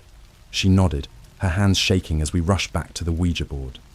The planchette was still sitting there, eerily still, as if waiting for us. I placed my fingers on it, and Sarah did the same, both of us whispering the words we hoped would end whatever we'd started. "Goodbye, we're done. Please, leave us alone." The planchette didn't move. We waited, our breath caught in our throats, but nothing happened. The room felt colder, the air heavier, and I knew it wasn't going to leave that easily. And then, from upstairs, we heard the crash of another mirror shattering, followed by Jacob's terrified scream. Jacob's scream tore through the silence, freezing me in place. It wasn't just a scream of fear. It was the kind of scream that sends shivers down your spine, the kind that makes your blood turn cold. Sarah and I locked eyes, panic flickering between us. "We need to go up there," I said, though every part of me wanted to run in the opposite direction. Sarah shook her head, her hands trembling. "What if it's waiting for us?" "We can't just leave him," I insisted, grabbing her arm and pulling her toward the stairs. The air felt heavier with each step, as if the house itself was pressing down on us. I could hear my own heartbeat in my ears, the steady thump-thump mixing with the sound of our footsteps. The hallway upstairs was a mess. Shards of broken mirror covered the floor, glittering under the dim light. I could see Jacob's reflection in every tiny fragment, distorted and twisted like the glass was warping him. But that wasn't the worst part. Jacob was standing at the end of the hallway, staring into the largest mirror in the house. It was an old, full-length mirror that Sarah's family had brought with them during the move. And Jacob, he wasn't moving. "Jacob," I called out, my voice trembling. He didn't respond. He just stood there, his eyes locked on the mirror, his breath shallow and ragged. Sarah clung to my arm, her voice barely a whisper. Something's wrong with him. We stepped closer, but as soon as we reached the hallway, I noticed it. Jacob's reflection wasn't standing still. It was moving. Slowly, deliberately, the reflection smiled, a twisted, malicious grin that stretched across its face like it was mocking us. But Jacob wasn't smiling. "Jacob, we need to go," I said again, louder this time. But it was like he couldn't hear me. His eyes were wide, his face pale, his body frozen in place. And then the reflection, his reflection, moved again, lifting its arms slowly, as if it were waving to us. But Jacob's real arms stayed at his side. The reflection was acting on its own. "Jacob!" I shouted, rushing forward. But before I could reach him, something cold, something invisible, pushed me back. It wasn't a shove. It was more like the air itself turned solid for a moment, forcing me away. Sarah grabbed my arm, pulling me back. "It's in the mirror," she whispered, her voice barely audible. "It's taken him." I stared at her, my heart racing. "What do you mean?" She pointed at the mirror, her hand shaking. "It's not just showing his reflection. It's inside him now." I didn't want to believe it. I didn't want to accept that this thing, whatever it was, had control over my friend. But when I looked back at Jacob's reflection, the grin on its face had spread wider, its eyes gleaming with something dark, something inhuman. "We have to do something," I said, my mind racing. "We can't leave him like this." But what could we do? The Ouija board hadn't worked. Breaking the mirrors had only made things worse. Every instinct in my body screamed that we were in over our heads, that this was beyond anything we could handle. And then, as if reading my thoughts, the reflection spoke. Its voice was low, distorted, like it was coming from underwater. But it wasn't Jacob's voice. It was something darker, colder. "He belongs to us now," Sarah gasped, her hand flying to her mouth, and I felt my stomach drop. The reflection took a step closer to the glass, its smile widening, and I realized that whatever was controlling Jacob's reflection, it wasn't him. It was the spirit we had summoned. "I'm not leaving him," I said through gritted teeth. "We're getting him back." But how? How do you fight something that lives inside reflections? Something that can twist the very image of the people you care about? That's when I noticed something. In one of the shards of broken mirror on the floor, I caught a glimpse of movement, something flickering in the background. It was faint, barely visible, but it was there. The figure we had seen in the bathroom mirror, that dark shadow. It was standing behind us, watching. "We're not alone," I whispered, my voice trembling. Sarah turned to look, but I grabbed her arm, stopping her. "Don't," I warned. "It's behind us. If you look, I don't know what it'll do, but don't look." She nodded, her eyes wide with fear, and I slowly turned back to the mirror. Jacob's reflection was still smiling, its eyes gleaming with malice. The real Jacob was standing perfectly still, his eyes locked on the glass like he was trapped in his own body. "We need to destroy it," I said, my voice steadier than I felt. "The mirror, it's using the reflections. If we can break the connection." But Sarah shook her head, her face pale. "We already broke one. It didn't help."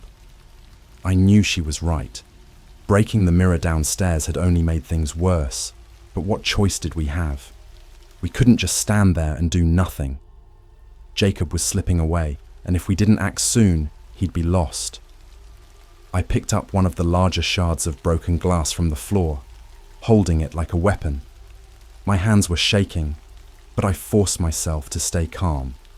We have to try. I stepped forward, raising the shard toward the mirror, but before I could strike, the reflection moved again.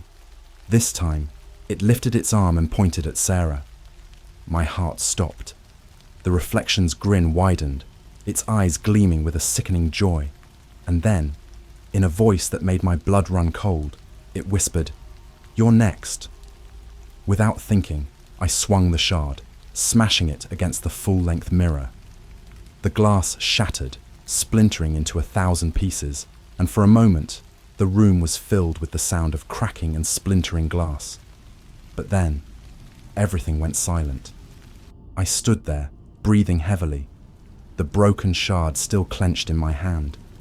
The mirror was gone, reduced to a pile of shards on the floor, but Jacob was still standing there, unmoving, his eyes empty. "Jacob," I whispered, stepping closer, but he didn't respond. He didn't even blink. And then, from behind me, I heard it, a soft, low whisper, barely audible. "We're not done yet." I turned slowly, my heart pounding in my chest. The reflection, the shadow, it wasn't gone. It was still there in every broken piece of glass, watching us, waiting. I realized, with a sinking feeling, that we hadn't stopped it. We'd only set it free. The silence after the mirror shattered was more suffocating than the moments before. All I could hear was the sound of my own ragged breathing and Sarah's soft gasps beside me. Jacob still wasn't moving. He stood there like a statue, his eyes fixed on the spot where the mirror had been. For a second, I thought I'd done it, that breaking the mirror had worked. But then, out of the corner of my eye, I saw something move. The shards of broken glass littering the floor. They weren't just reflecting the room. They were shifting, flickering with movement, and inside them, I saw it again. That same shadowy figure, twisting and writhing in the reflections, like it was trying to piece itself back together from the fragments. "We need to get out of here," I said, grabbing Sarah's arm. My voice was shaky, my mind racing, but I knew one thing for sure. Staying wasn't an option. Whatever was in those reflections, whatever was following us, it wasn't bound by the mirrors anymore. Sarah nodded, her eyes wide with fear. "What about Jacob?" she whispered, glancing at him. He still hadn't moved, his body locked in place, his eyes empty. I didn't know what to do. Leaving him felt wrong, but staying was suicide. "We'll come back for him," I said, though the words felt like a lie even as I spoke them. "Right now, we need to get somewhere safe." Safe. The word sounded hollow. How could we be safe from something that could appear in every reflective surface? We made our way toward the door, stepping carefully over the shards of glass scattered across the floor.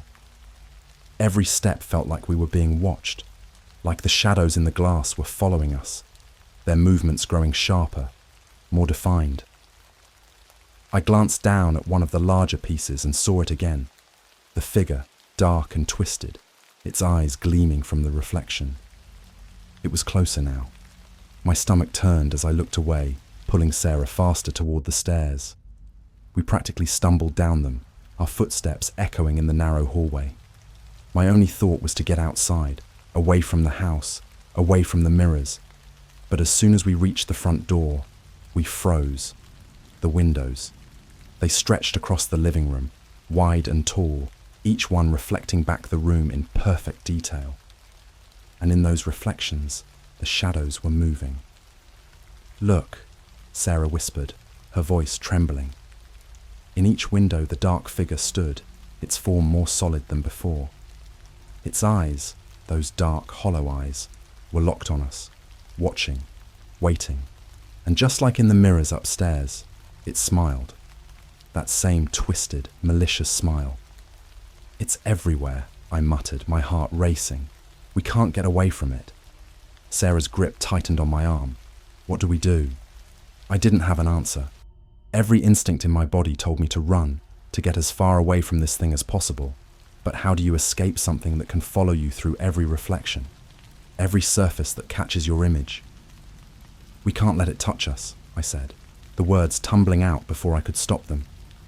It's using the reflections to reach us. We have to stay out of its sight. How do we do that? Sarah asked, her voice rising with panic. Everything reflects. She was right. I could feel the weight of the windows pressing down on us, the shadows in the glass creeping closer with every second. It was only a matter of time before they found a way out. I looked around desperately, my mind racing.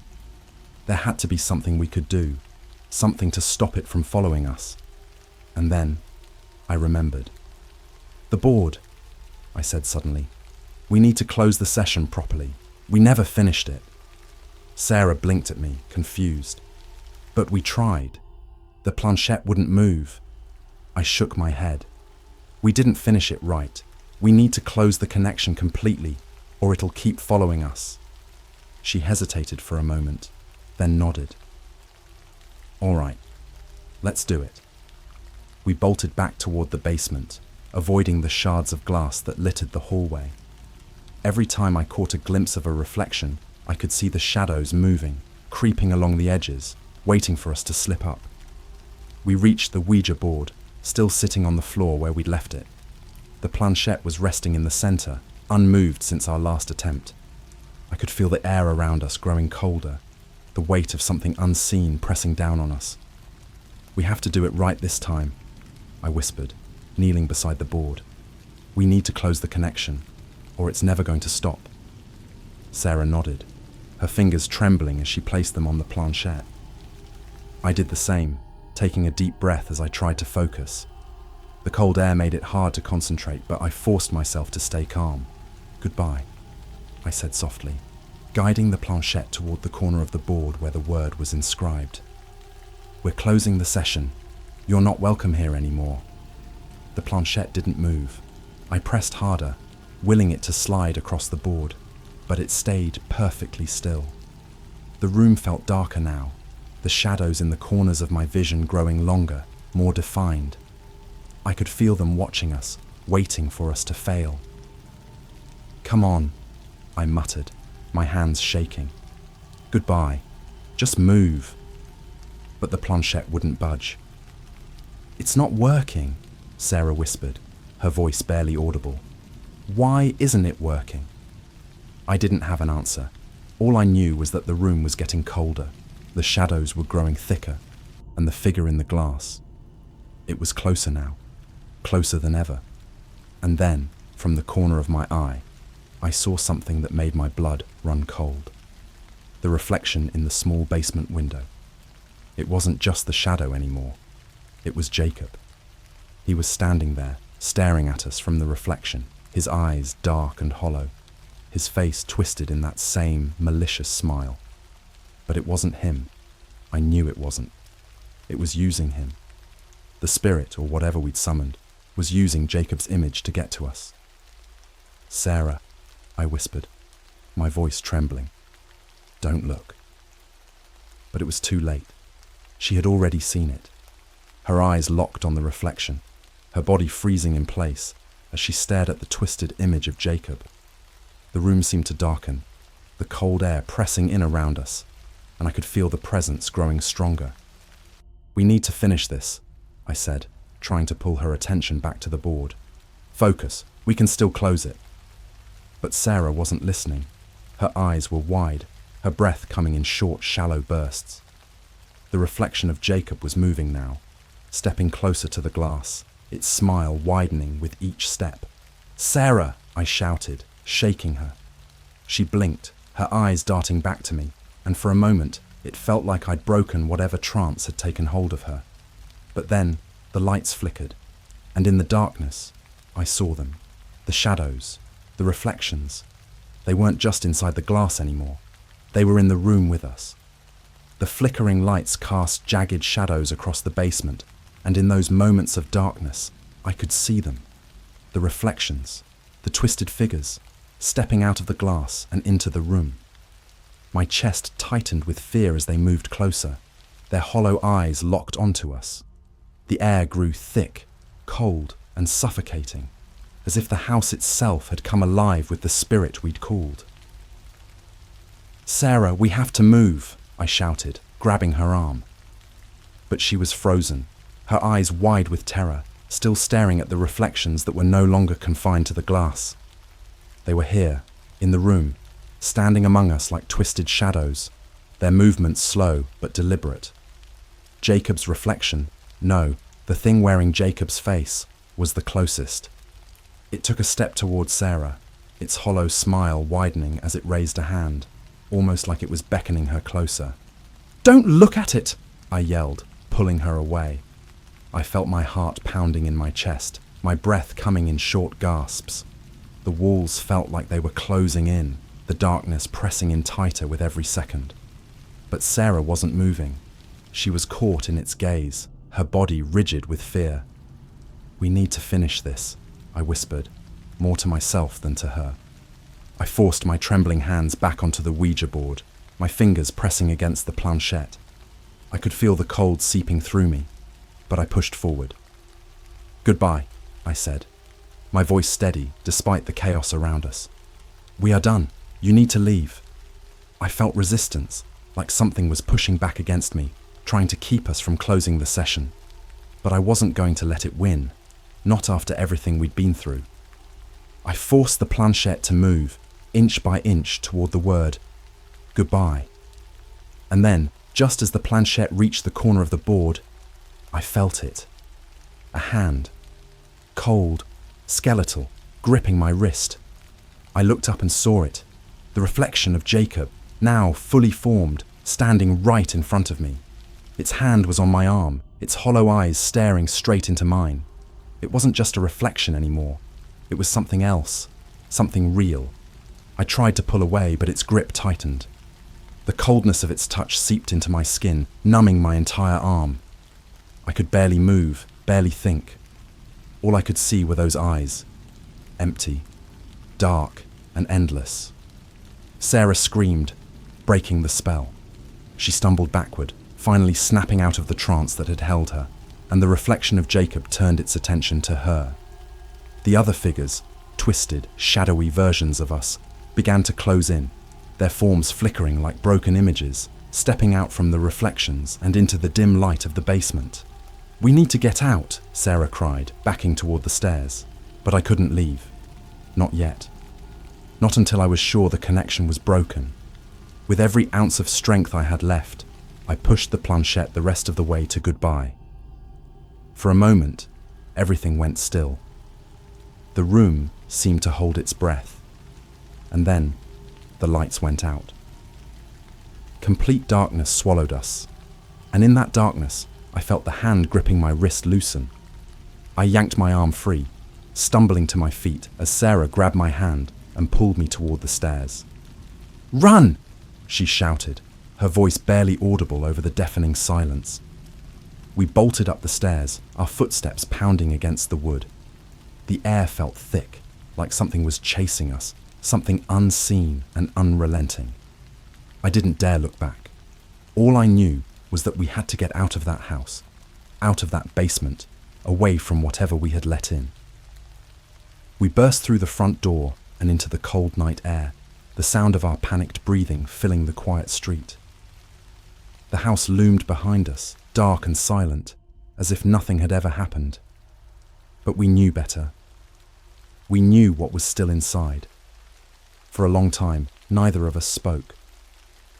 We just stood there, trembling, staring at the house like it might come alive and swallow us whole. Finally, Sarah broke the silence.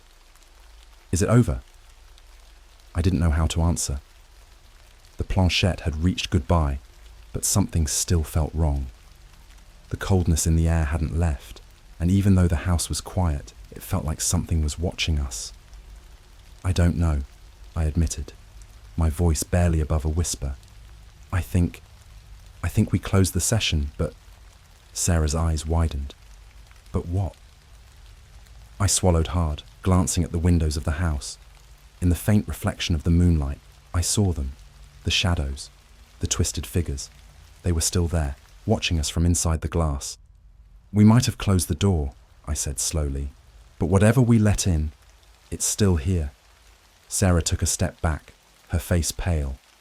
What do we do now? I didn't have an answer. All I knew was that this wasn't over. Not really. We had called something we didn't understand, and now it was part of our world. It had followed us through the mirrors, through every reflection, and even though we had tried to shut it out, it wasn't going to let go that easily.